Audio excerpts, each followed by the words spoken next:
But Effie, do you want to walk through some of the most recent activities, the Education Alliance activities?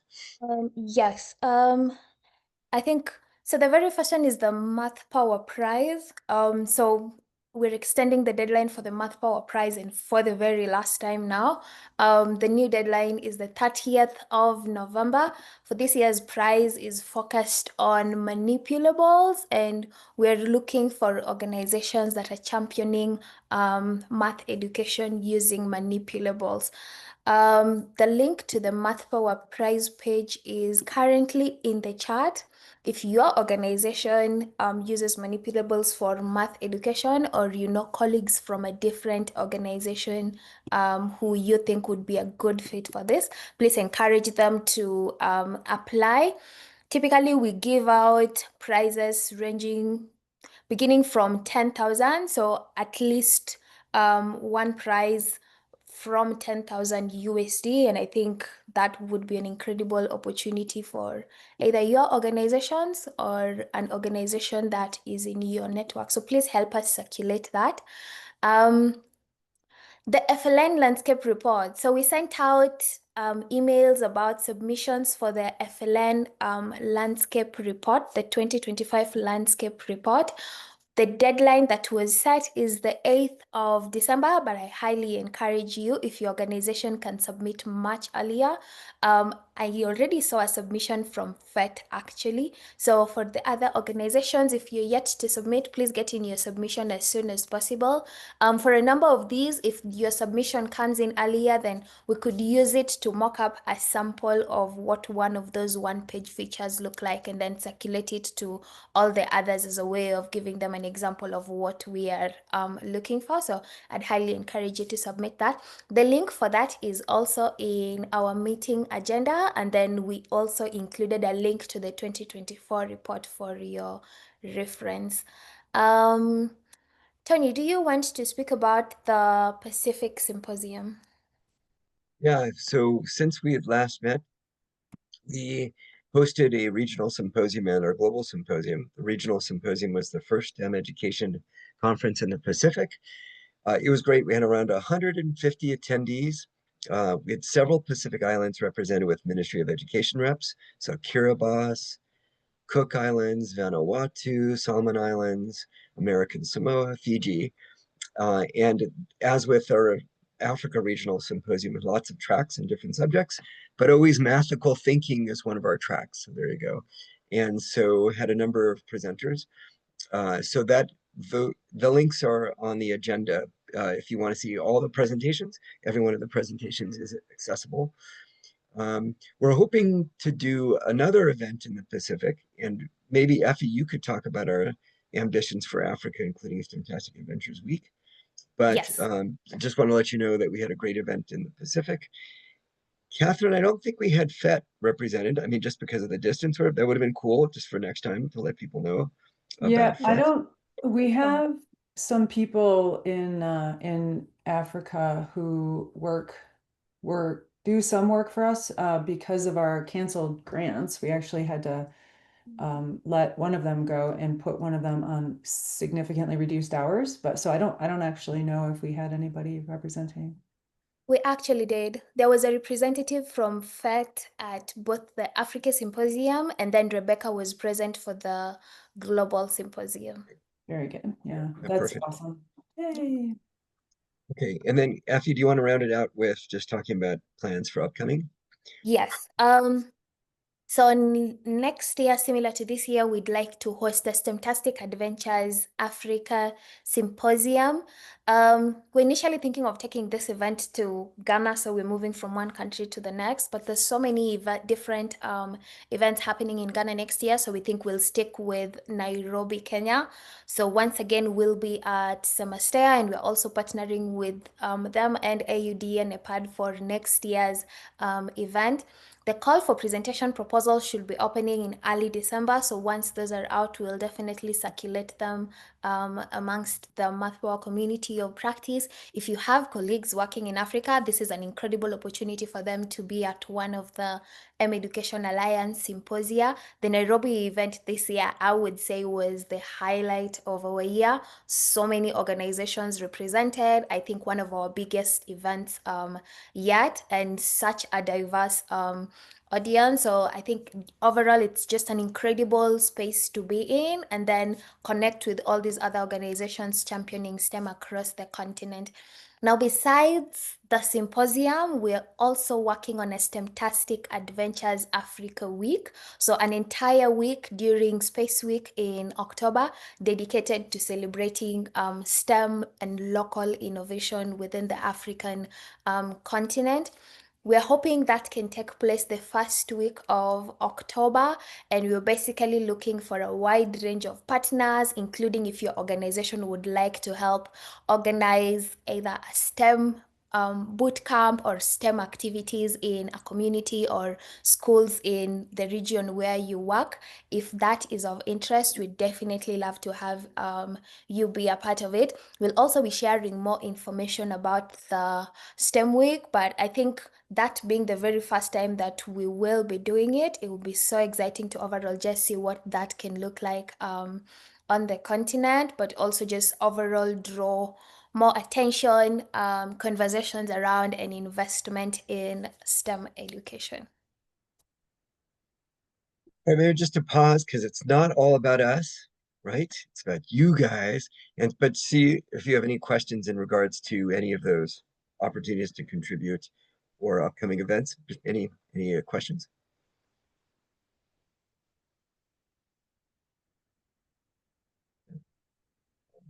So any welcome, thanks for joining us. If you want to add your institutional title to your participant name, that'd be great. But where are you calling from, Ini? Okay, I'm calling from the university. I'm right now in my office at the University of Ibadan, Nigeria. So that's where I'm Perfect. calling. I hope you can hear me. Yeah, Yes, we can. thanks, outstanding. Okay. And Ini, this isn't you attended the last one, right? Math for community practice as well. I attended the last meeting, yes, but I Perfect. think I had network issues. So yeah. Okay, great. And Adelia, I see that you've joined as well.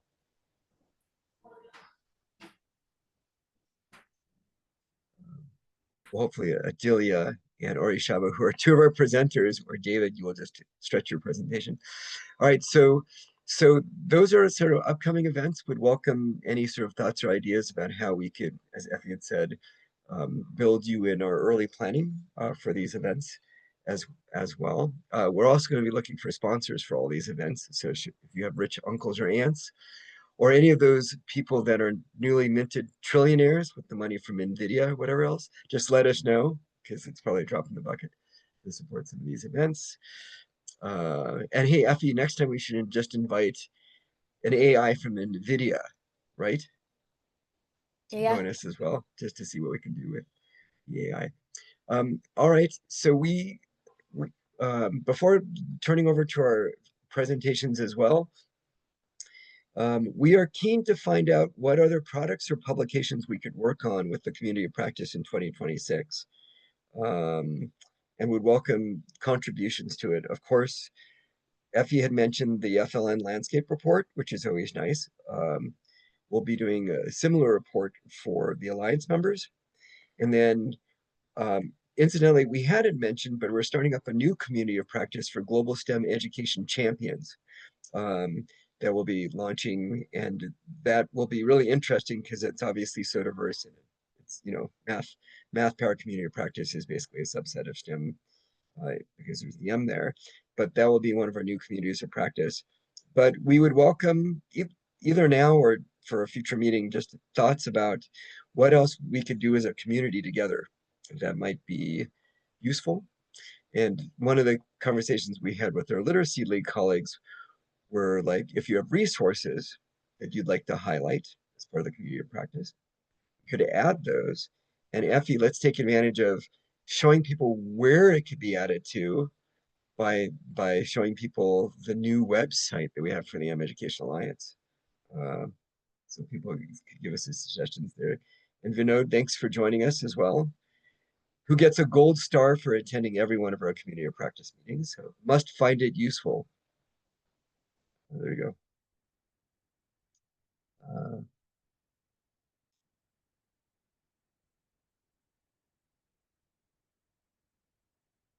Well, she's pulling up the, there you go, perfect.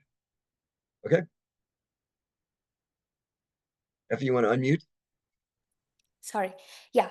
So this is the new Math Power Community of Practice page. And if you scroll down all the way to the bottom, we have the resources section where we feature the landscape reviews, but also the recordings from our community of practice meeting. So if you are interested, we could add some of your resources to this section. Just let us know. I will drop a link to it in the chat. All right, so we spent way too much time speaking before we get to our exciting presenters, but just curious, any feedback or reactions from folks about any of the above or resources?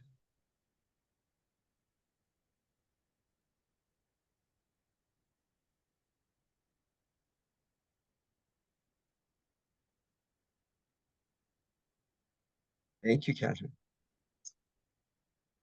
Well, okay. All right, please let us know. Small bit money.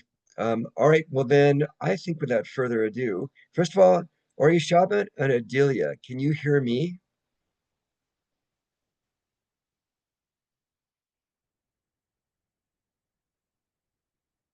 Yeah, well, let's see. Hopefully they'll unmute. All right, you know what? I'm going to kick it off. Hey, David, you can hear me and I can see you. That sounds pretty good. Sure can, yeah. We're excited that you're joining us again and with your role as Senior Director of Product for Polypad and Fluency at Amplify. And so look forward to you giving us your presentation about Polypad virtual manipulatives. And maybe in the context of which, give people a little bit of a background description about Amplify for those that aren't aware. Yeah. So have we given David the power of Yes. being able to show his slides? I think whatever else? so. Yeah, Okay. cool. Let me pull up a window. Hold on one sec. So Adelia, I can now see you. Can you hear me? Yes, I can. Hey, Good evening. excellent. Good evening. Thanks Good for joining. evening. Outstanding. All All right, right, so we're thanks, gonna Tony. Oh, go ahead, sorry, Dave. go ahead. No, please go. Thank you for the intro.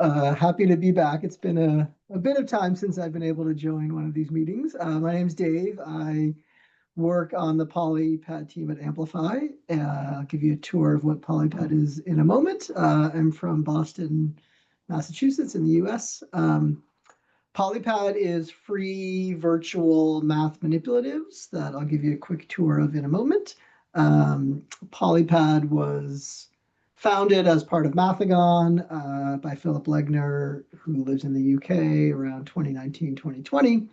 I joined shortly after, and then we joined Amplify 2021, 2022 in there. And Amplify is a curriculum company in the United States that sells science and literacy and math curriculum to school districts around the world, mainly in the US. But a part of the tools that they support and maintain is free math resources and literacy resources now in Polypad, which I'll share a bit about today as well. Everything I'm showing you today, totally free, open, always will be. It's used in the curriculum that you can purchase from Amplify, but that's not what I'm here to talk about today. This, I think I put the link in the chat, polypad.amplify.com/p will take you to this starting page of Polypad with a number of options. You could just start from a blank Polypad and begin using the virtual manipulatives. I will do that in a bit. You could find free lessons and activities. I'll show you some of. You could do a tutorial. You can see what's new, all sorts of things. You can see I'm not signed in right now, and you can begin playing with the manipulatives when you're not signed in. A lot of teachers find this valuable, so they don't need to worry about student accounts or data privacy agreements. They can just have students go to a Polypad, start using the manipulatives. It does mean students aren't able to save their work and come back to it, so certainly a benefit of making a free account is allowing students and teachers to save work and come back to it. But you can see on the left there is many categories of virtual manipulatives, polygons and shapes, and 3D objects, and base 10 blocks, number tiles, and cubes. So I can drag out 100 block and a 10 block. And part of the value add of a virtual manipulative is doing things that are harder to do with a physical manipulative. Of course, there are so many times we want kids touching and using physical manipulatives, and that is such a fundamental part of any math classroom. So this is not to replace hands-on physical manipulatives, but teachers making choices in the moment for when is the right time to use a digital tool. And so some things here that you can do, I can take this 100 block and I can split it up into the 10 blocks, and then take a 10 over here and split it up into the ones, and can take all of these and regroup them back together to show that it's 100. I could even go to our number cards, and as students are ready to think a bit more abstractly, I can drag out 100 card, and the same thing, I can split that up into the tens, and then take a 10 and split it up into ones. So depending on where students are on their thinking of numbers, I like to do things like do 417 out here and subtract, 193.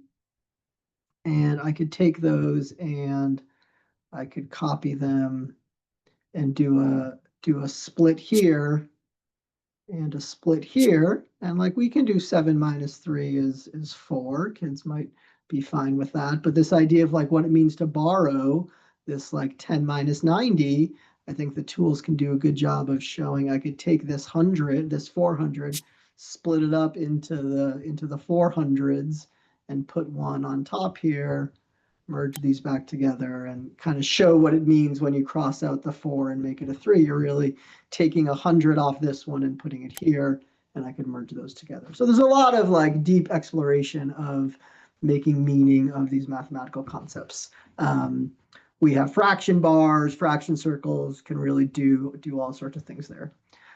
If I go back to that modal, I just want to show you a couple different places to go. So I'm going to get to that under the 3 dots menu. So you can always come back to that over here. And the first link is getting started. If you want to come back to this later and you're like, oh, I'm interested in like taking a tour, there's this link here of Learn How to Use Polypad that is a like embedded 10-minute tour of many of the features. So you can click this button to get started, kind of a scavenger hunt type thing of can you find all of these tiles in the sidebar? So can you find the function machine? I'll tell you, it's under the algebra section. You can drag out a function machine and play around with the function machine. When you're ready, you can hit next to go to some other things. So this is like onboarding to Polypad. A lot of the tiles have handles on them. Select a tile below and see what happens on the handle. So on the fraction bar, there's this handle that will change the shading of the fraction bar. And then there's that handle that changes the total number of pieces. So, you can explore this activity. Here's a next button. I showed you the split action on the base 10 blocks and on the number card. We have all sorts of other actions. You can roll dice, and you can spin spinners and unfold shapes. Here's a 3D shape you can unfold and fold. And you can explore. And then at the end here is a link to some pre-made activities. So you might have gone through this activity and seen all the different things that are possible, but you want to think about how might I actually like use this in a classroom environment. And so I'll just show you this like build a fraction one. And so this is built in Polypad. I'm not an engineer. It's just built using the authoring tools in Polypad. And, can I build 2 2/3? No, that's wrong, right? That's 1, obviously. So those activities are there. And then just 2 final things to show that are relatively new in the last month. We've added this new assign button.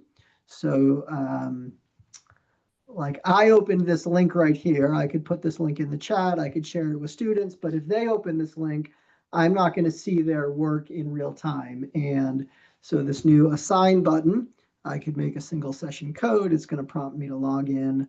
So I will log in with my Google account here.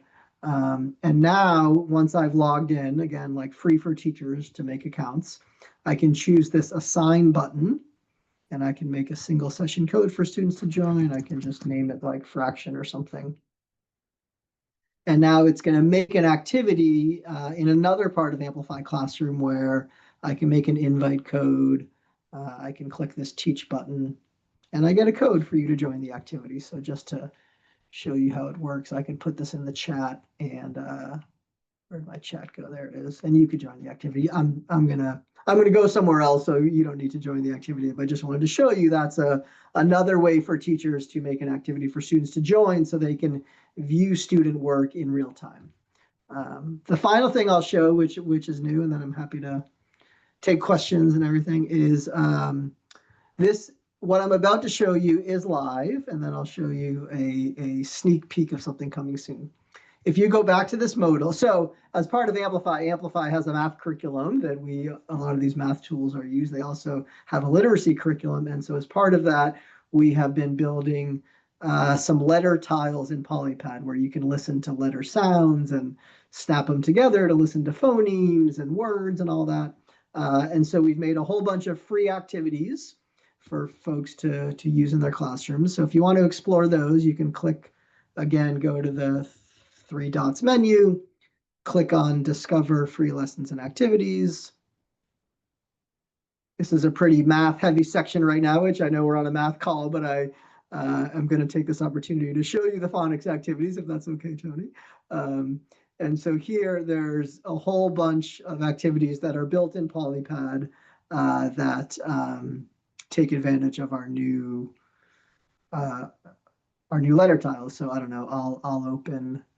What sound ends the word here? So I will open this one. I'll just choose one of these screens. Let's do this first one.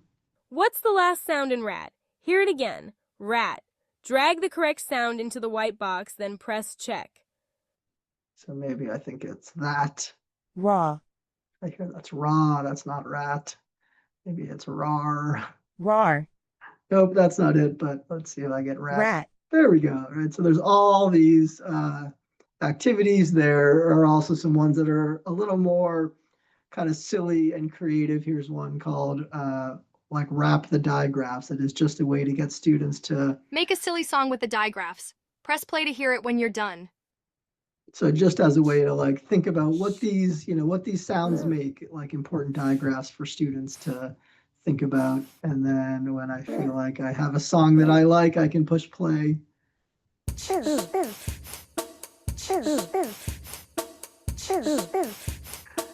Anyway, so a lot of activities here to explore. These are live now, free for you to start working with. What is coming soon, which is I have on my account like behind like a feature flag. So this is not yet available for you, but I just want to show you what's coming.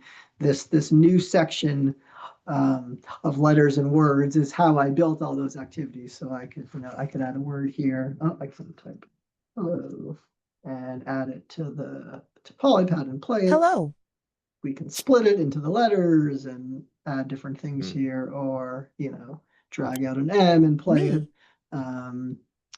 Anyway, so all sorts of fun ideas we have to bring in the literacy world into Polypad.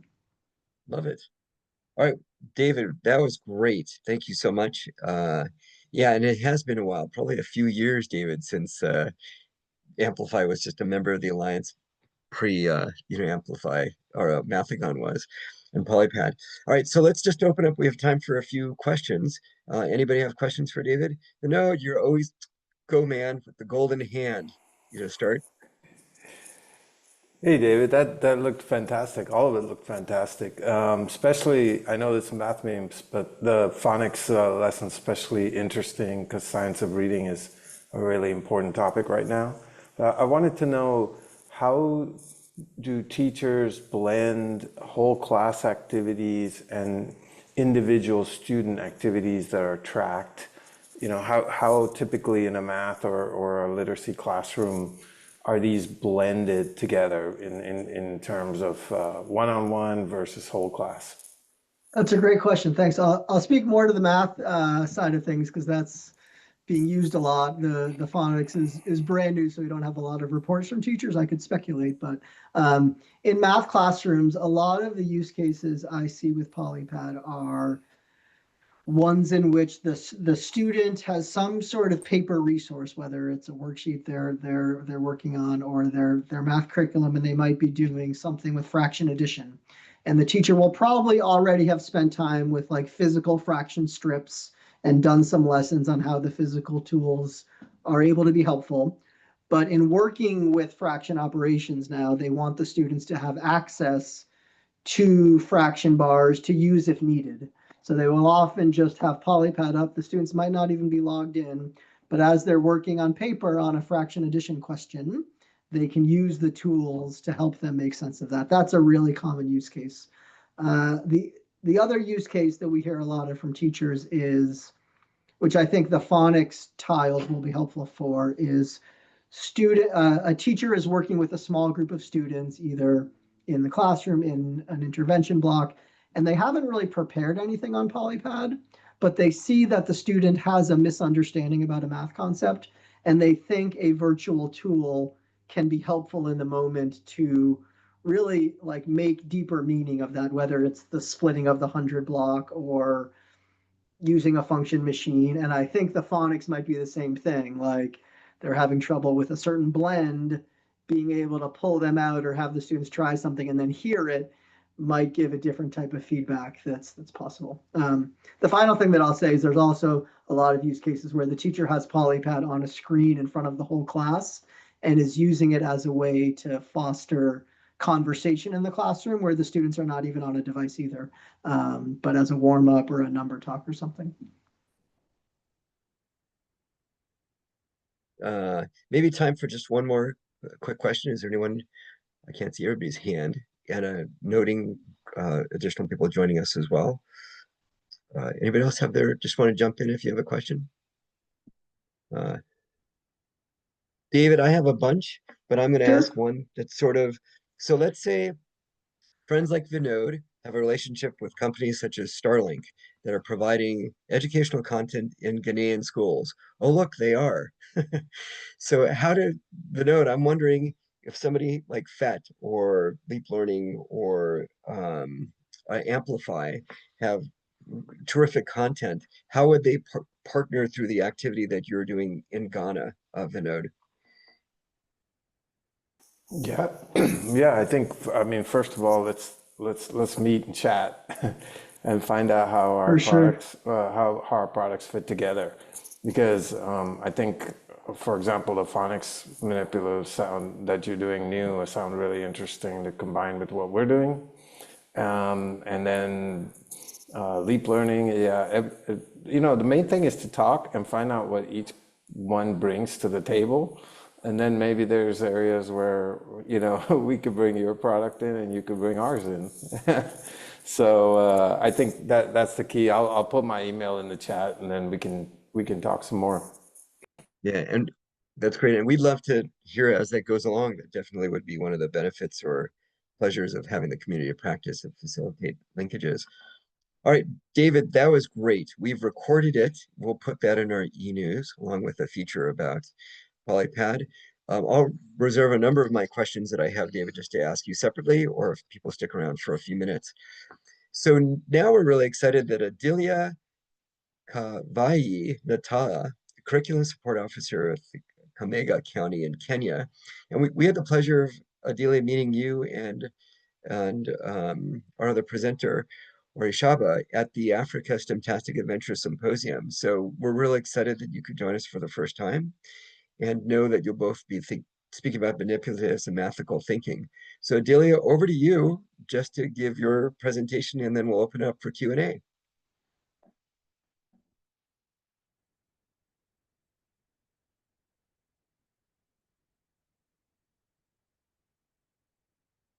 And Delia, you have to unmute.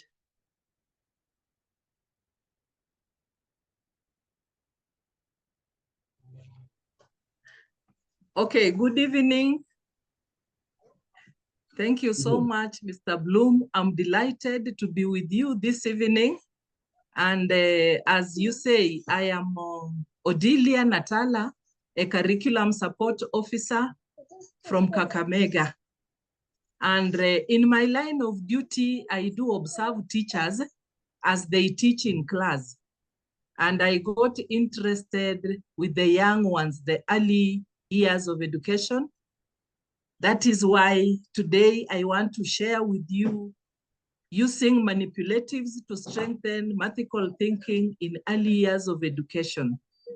I've actually seen the teachers handle the mathematics, and I found out that using manipulatives strengthens early childhood development mathematics skills by providing hands-on concrete experiences that make abstract concepts understandable.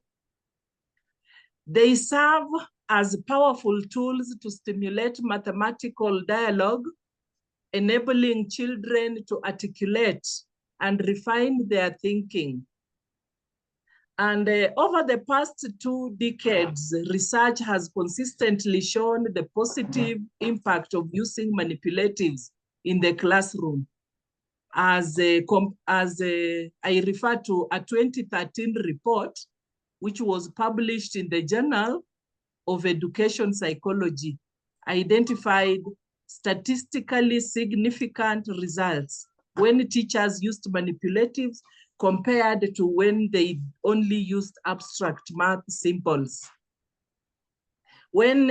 However, most teachers from underprivileged schools face a lot of challenges, majorly lack of resources, thus leading to reliance on abstract teaching methods. And that hinders cognitive development. So this presentation will explore the effectiveness in enhancing mathematical thinking in early years of education. And I've listed out examples of hands-on tools that can be used in early childhood development. I've also done the activity challenges. The challenges are lack of resources, as I've said, storage and maintenance. They have nowhere because of underprivileged, they don't have enough facility. Teacher training gaps, where the program has failed to emphasize on hands-on methods during training. Then classroom management, overpopulation, a very large class, and with manipulatives, it is poor classroom management. Then learner resistant. Some older learners can resist using manipulatives as they perceive them childish. When we look at the manipulatives of using, the benefits of using manipulatives, they develop conceptual understanding, and as you can see, they can use fraction tiles, which helps learners visualize the relationship between denominators, increase engagement and motivation. That is, hands-on activities are more engaging and make math more enjoyable for learners, which can lead to increased mathematical ability over time. Then we have manipulatives will support problem solving and will provide formative assessment tool. If you look at that picture, the children are using manipulatives, arranging patterns, modeling, using locally available materials. And it can also be an assessment tool for the teachers. You can even see a madam trying to support as she observes the learners. It can also support diverse learning needs. It promotes communication and connects to real-world applications. And the pictures that you can see there, rope skipping to promote communication. I wish it were a video. I took it as a video, but maybe I would not manage to share the video with you. But the children are skipping the rope, and then measuring water into kettles to see how it can be done. So it helps in communication. Then examples of manipulatives are there. Concept counting, the tools are there, counters, number blocks, pattern blocks, such as rulers, cubes, and sand and water, which can be used for measuring. Then fraction circles for fractions. And from theoretical foundations, I picked from Piaget, where children need to move from concrete to abstract. Brunner's theory talks about inactive, iconic, symbolic presentation, and Vygotsky says learning through interaction and scaffolding. It links manipulatives to those theories. According to me, I felt teachers are encouraged to continue using and incorporating manipulatives in their lessons. The government, through teacher trainings, may offer professional development on the effective use of manipulatives, teachers to ensure age-appropriate selection, choose tools suitable for learners' developmental stages. Then promote inclusivity and accessibility, use locally available low-cost materials, involve parents and caregivers by encouraging parents to use simple household items like buttons, sticks, bottle caps, then evaluate and reflect on learning outcomes. That is, observe and document how children use manipulatives. That is for the teachers. Thank you so much. Maybe I would allow questions, if any. Great, Adelia, that was terrific. Thank you. So round of applause, yay. There, David with the hand, all that stuff as well. All right, so yeah, we have a few minutes, and Adelia, really like in terms of it falling after David's presentation, just about gamifying or having opportunities for kids to be interactive. So what questions do folks have for Adelia for her presentation? Catherine, looks like you're about to say something. No, I was just thinking about how awesome it is to use like jump ropes. And was that Play-Doh? Was that clay? What were they making the numbers out of? Clay. They were using clay. The use of locally available material, which is cheap.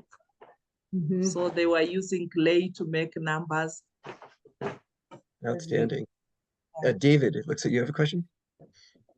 Yeah, thanks. Great presentation. I was just wondering, is there a certain math concept or topic that you feel like using the manipulatives was the most powerful for, that helps students make meaning of a particular math concept? Yeah, particularly as the teachers prepare their lessons, as they prepare, they know which concept and which kind of material can be used at that time. And that is why you see when they're talking about fractions, we have the fraction tiles. When it is counting, they have the beads and the stones to use for counting. And that is it. Thank you, David. Thank you. Adelia, I have a question for you in regards to, could you explain your role in the ministry in regards to spreading awareness about manipulatives? Is this just one of the, is that one of your functions, is to introduce this concept, and there's workshops on manipulatives?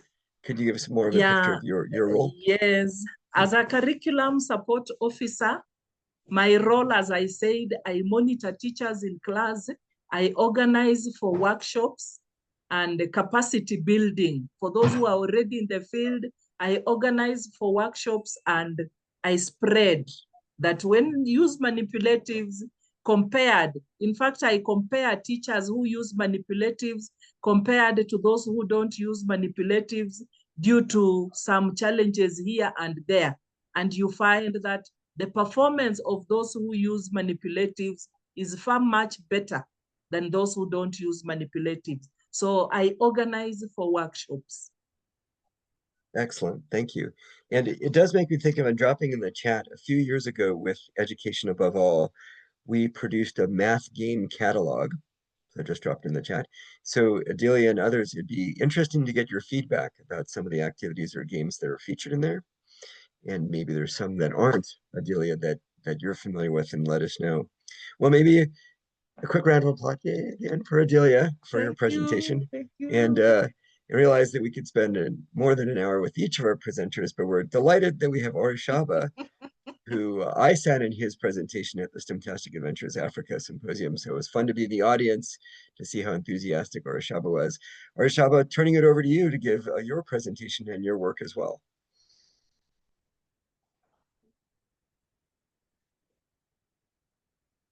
And unmute.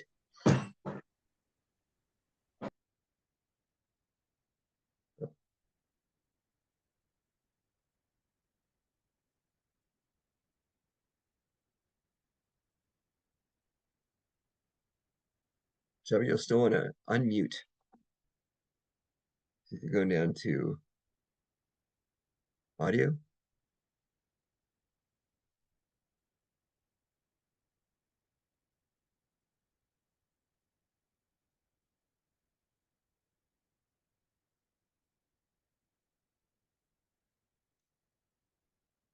Effie, we can't unmute at a distance, can we? Effie?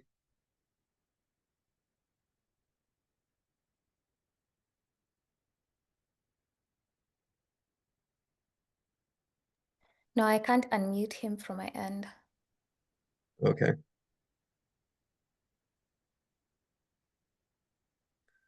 The bottom of the screen to the left, Orishaba, there's an audio icon that should, if you click on it, then it should unmute.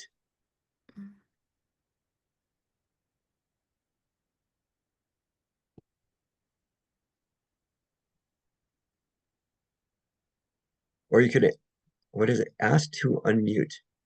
I could do that. Yeah.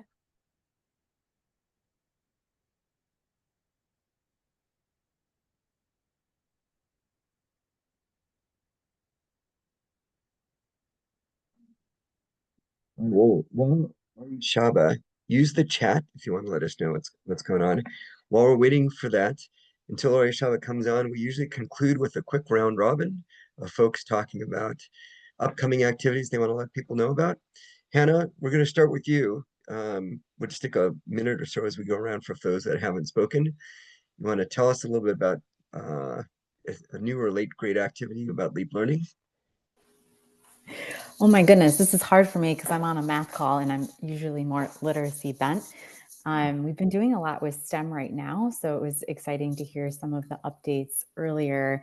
And then I guess for math related things, we have a lot of hands-on math materials and we're currently going through our math apps and looking just at the content, aligning it with some more international government standards. And then we have some fun new math material manipulatives in the work for some of our stations in our numeracy labs. So those are in the pipelines. We're testing them out in the Gambia right now at my farm. So hopefully those will go out live to our labs like around the world in the next couple months. Great, thanks, Hannah. We were excited to have you colleagues join us for our global symposium. That was very exciting. Catherine's right below you. And so, Catherine, you want to give us some late and great related to FET? Well, you know, we're always working hard to get more Sims out. Right now, our main focus is accessibility and adding accessibility features to our Sims, which includes things that work with screen readers, alternative input, things like that. That's our big push right now. And pretty soon we're going to start working on the statistics that's been in the pipeline for a couple of years, and I can't wait. That's my I can't wait moment. But our big push right now is adding accessibility features to our sims. Very exciting, Catherine. In fact, that might be a future topic for this group, or combining again with our two communities of practice so far is about accessibility features. So if that's of interest, we'd be happy to host that as well. I will save my question for effect, and when we're done with the round robin. I'm so excited, Mary, you could join us with Semastea from Semastea. Mary, is there anything that you'd like to let folks know about any upcoming work or work that you're working on with Semastea? Thank you, Tony. And I think I've enjoyed the presentations. I would just like to share what the Center for Mathematics and Science Technology Education in Africa is doing. Currently, we are developing virtual labs. We continuously develop virtual labs. So today, when I actually saw Amplify, I thought that's a very good idea. Actually left me thinking I need to ask for partnership between Amplify and Semastea because of strengthening the virtual resources that the teacher can access. You know, once we agree, we can be able to link our own e-learning platform with that material, and the teacher can access and can make use of, if that is okay. But we are currently doing virtual labs. We noted that our laboratories physically in schools are quite minimal. Some of them are not well equipped. And so we embarked on a journey to use the expertise of the staff at the center to develop virtual laboratories against the competence-based education. And so we are looking out to roll out this. Once we are ready, we'll be rolling out, because we are working with developers to be able to put in the simulations that we desire to use. And then, of course, we are also in the process of training some teachers. Whatever we complete, we begin training teachers on how to use. And then we monitor and document some of the lessons that are drawing from schools and so on. So I think going by the presentations I've seen here, we'll be seeking partnerships with some of them, both now and the ones that I've seen in the past, so that we work together to create a platform that can bring together those resources for teachers to access. Yeah, that is within our mandate. Thank you so much. Yeah. Thank you, Mary. And also future conversation, again, sort of this theme of collaboration. I did put you on the spot. There's existing programs that are out there that are helping create connectivity. So how can you take advantage of those pipes? But then, Mary, you mentioned like virtual labs, for example, of which then questions would be like, what's the bandwidth? What's your projection equipment like in those virtual? I mean, it's a virtual lab rather. So that would also be a question of what content could be made available offline, right? And so that was going to be one of my questions to you, David, as well. And I know groups like Solar Spell that came to all three of our symposium are always looking for content. And there's offline repositories like Rachel, Solar Spell, Teacher in a Box. How can they get access to some of your content? What does that look like? If it's so those would be future conversations. So great. Do you want to give us just any update of your work that you want to share with us? I apologize. You can help me know how it's pronounced. Okay, no, it's okay. So actually, right now for my university, we're looking at maybe I'll say 3 things that we want to work on. And I don't know, I felt I could share and ask if anyone could help us with it. And we're looking at active learning in university mathematics. We want to form a kind of workshop series, and it has to do with teaching proofs better. And then the next thing we're looking at is building critical thinking. And then using, for research, we were looking at using inquiry-based learning. And we were looking at starting with the students in 100 level to see how we can establish these things. So well, right now, we do not even have any course that has to do with proofs. So this is something that I felt I could bring to the house. And then if you have anyone that want to help us, especially with building critical thinking for students as they start in the 100 level in mathematics. And then the research part that will also help both the students and also the lecturers.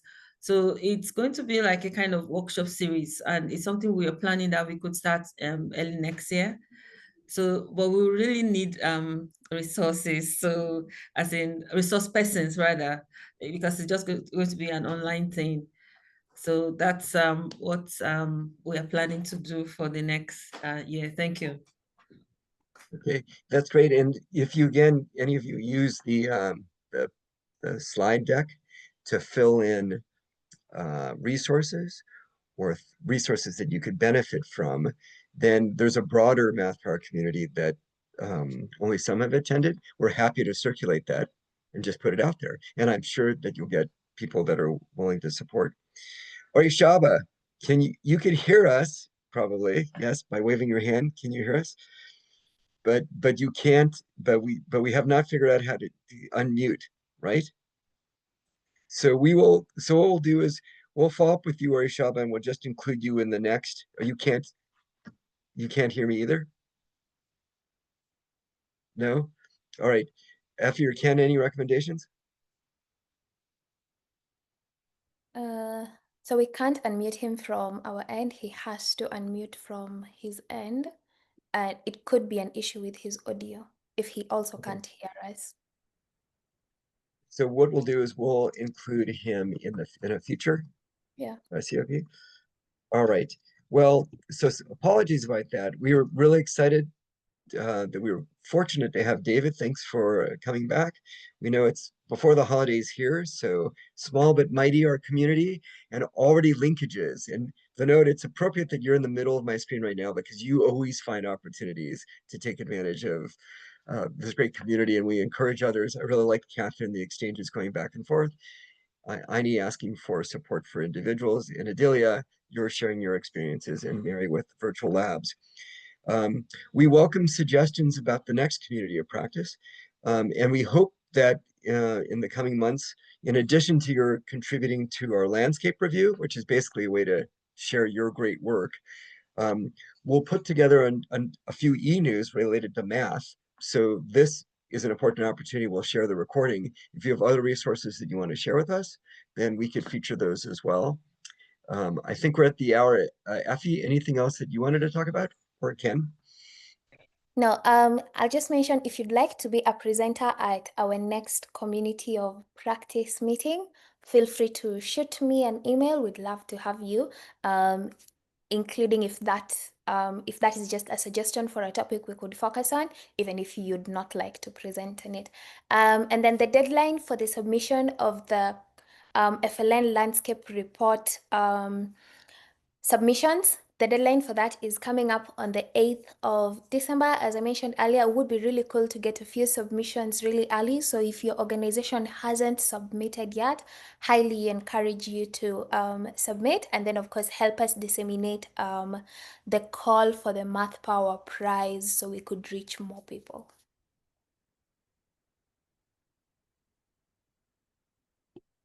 Okay, so we ended up Nothing with on an my end, even. Tony. Okay, good. We did end up with an even number of participants, just to let you know. And I want to thank you, not all of you inviting your AI companion at the same time, because we've actually had some webinars that there's 5 different AI companions. And it's always embarrassing to know which one to call on, quite frankly. So we don't want to. So thank you. Have a great week. If you want to stick around for a minute, if you have anything else that you wanted to talk about with Effie, Ken, and I, you're welcome to do so. But otherwise, we appreciate you all joining us for today's community practice. Thank you. Thank you. Hey, Tony.